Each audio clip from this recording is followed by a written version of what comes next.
देखिए, मुश्किल तो नहीं है। अब जो रिपोर्ट्स आई हैं मीडिया के थ्रू या आप लोगों के थ्रू, वो यही थी ना कि जी होटल में शादियां हो रही हैं, वही लॉबी में बारात आती है, उसी लॉबी में प्लेयर आते हैं, वही लिफ्ट यूज़ होती है।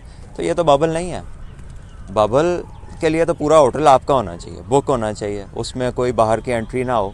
आपके बस ड्राइवर्स, आपकी रूम सर्विस, आपकी हाउस कीपिंग, वो जितने दिन टूर्नामेंट है वो होटल के अंदर रहें, फिर ये बबल कहलाएगा। और उसमें बाहर से खाने वाले लोग आएंगे तो यू डोंट नो वो कहाँ से आ रहा है, कहाँ हाथ लगाता आ रहा है, किस जगह से इफेक्टेड है नहीं है, तो वो बड़ा मुश्किल है। इसलिए हर चीज़ इन हाउस होगी। वो सारी इन हाउस थी आईपीएल में, फिर भी एक ही टीम के 14 लोग स्टार्टिंग में पॉजिटिव आए थे। तो मेरा ख्याल है कि पाकिस्तान में तो टोटल भी 14 नहीं निकले, लेकिन हमने खैर बंद कर दी। मैं तो इस बात का हामी था कि उन लोगों को क्वारंटीन करके इसको कंटिन्यू किया जाता। और लेकिन जब बाद में पता चला कि बबल जिस तरह का था, तो मेरा ख्याल है कि पूरा होटल सिक्योर करना चाहिए। अपने बस ड्राइवर्स, अपने हाउस कीपिंग, वो सारे मामलात अंदर होंगे तो कोई इतनी बड़ी चीज़ नहीं, सारी दुनिया कर रही है। एनएफएल बहुत बड़ी लीग है, दुनिया में सबसे महंगी लीग अमेरिकन फ़ुटबॉल है, उसमें कोविड पॉजिटिव आए। आईपीएल में आए। लुइस हैमिल्टन फार्मूला 1 का चैम्पियन है, वो पॉजिटिव आया। ऑस्ट्रेलिया में देखिए, जिसने फील्ड में लेकर जानी है टीम, जिसने उनके साथ फर्दर प्लानिंग करनी है, रस्से के अंदर दूसरी टीम के ख़िलाफ़ लड़ाना है, he is the man responsible. Her match के बाद उसने सबको जवाब देना है, प्रेस में भी, और आम लोगों तक पहुंचानी है अपनी बात।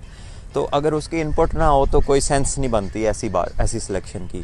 तो ये तो बड़ी मायूब बात है, पहली दफ़ा सुनी है कि कप्तान को पता ही नहीं।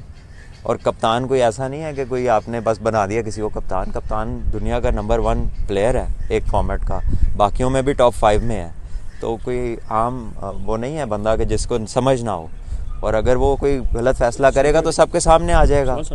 तो आई थिंक कि उसकी मशावरत हर हाल में होनी चाहिए। He is the most concern person. उसका सबसे ज़्यादा रोल उसका है टीम के अंदर, तो उसका जो है स्टेक्स भी हैं। तो आई थिंक कि उससे पूछे बगैर ये नहीं होना चाहिए। देखिए, इसमें जितने एवेन्यूज़ हैं, आप सारा कुछ कर सकते हैं एज ए प्लेयर। अगर आपके पास कम्युनिकेट करने की स्किल है, अगर आप बात समझा सकते हैं, तो आप बहुत कुछ कर सकते हैं। लेकिन किसी बात पे क्लैरिटी भी तो हो ना। मैंने 4 साल डोमेस्टिक में परफॉर्म किया, आप सबको पता है, आप लोग ग्राउंड्स में भी आते रहे, आपने कवरेज भी की उसकी, लिखा भी बहुत आप लोगों ने। लेकिन फिर 4 साल बाद जब मुझे ये कहा गया कि आपको नाम के ऊपर मतलब डिस्कशन नहीं हो रही कि जी आपको आगे खिलाना है, तो फिर मैं बार बार क्या साबित करना है मैंने डोमेस्टिक में। या तो मुझे कहा जाए कि आप परफॉर्म करेंगे तो खेलेंगे, लेकिन 4 साल तो ऐसा नहीं हुआ। आप क्या समझते हैं, नहीं है डबल स्टैंडर्ड, है ना?